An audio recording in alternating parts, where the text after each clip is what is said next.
सारे मिथिलावासी के प्रणाम कर छी। एकटा भगवान के भजन सुने जाओ। रही रही कजिया ललचाई हो, मुरली के धुन सुन के। रही रही कजिया ललचाई हो, मुरलिया के धुन सुन के। मुरली के धुन सुन के, बांसुरिया के धुन सुन के। मुरलिया के धुन सुन के, बांसुरिया के धुन सुन के। रही रही कजिया ललचाई हो, मुरली के धुन सुन के। रही रही कजिया ललचाई हो, मुरलिया के धुन सुन के।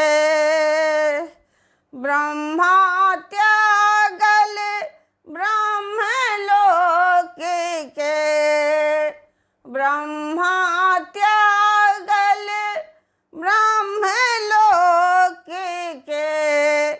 शिव जीत जल कैलाश हो, बांसुरिया के धुन सुन के।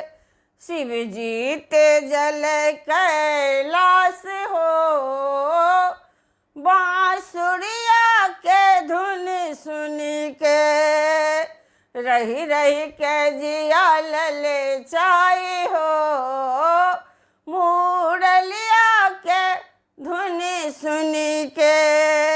रही रही कजिया ललचाई हो, मुरली के धुन सुन के। राजा छोड़ल राजपाट के, राजा छोड़ल राजपाट के। रानी छोड़ल सिंगार हो, मुरलिया के धुन सुन के। रानी छोड़ल सिंगार हो, मुरलिया के धुन सुन के।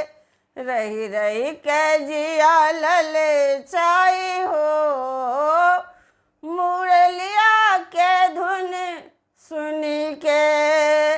रही रही कजिया ललचाई हो, मुरलिया के धुन सुन के। गैया छोड़ल घासो चरब, गैया छोड़ल घासो चरब। बछरू छोड़ल हुकार हो, मुरलिया के धुन सुन के। बछरू छोड़ल हुकार हो, मुरलिया के धुन सुन के। बछरू छोड़ल हुकार हो, बांसुरिया के धुन सुन के। रही रही कजिया ललचाई हो, मुरलिया के धुन सुन के। रही रही कजिया ललचाई हो, बांसुरिया के धुन सुन के। मुरलिया के धुन सुन के। धन्यवाद।